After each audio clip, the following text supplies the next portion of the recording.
Alright, so this is the sound your elliptical makes when your wheels are dry.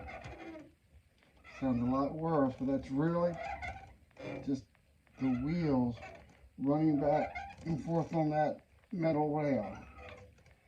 So just to show you, I'm going to put a little bit of their lubricant on it. About a pea size. Now watch. Work this in just a little bit. Spread it a little bit more.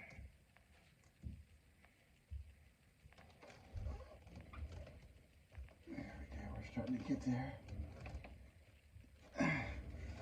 See? So that particular squeaky sound is always going to be from the wheels going back and forth across the track. Alright? Short little quick one. Just wanted to show you how to repair your Soul squeaky wheels. I do recommend using their factory lube for this. You can put different kind of lubes on it, but it can make it squeak again, and then you just got to take it off and put it on. Alright? So that's it for this one. Thanks a lot. A website dedicated to helping you find the parts you need for your exercise equipment. So we're not only going to provide parts for you guys, but we're also going to provide videos so you can see how to install your part after you buy it. You may look at some of the videos first and find out that you don't even need a part, or you may order the wrong part from someone.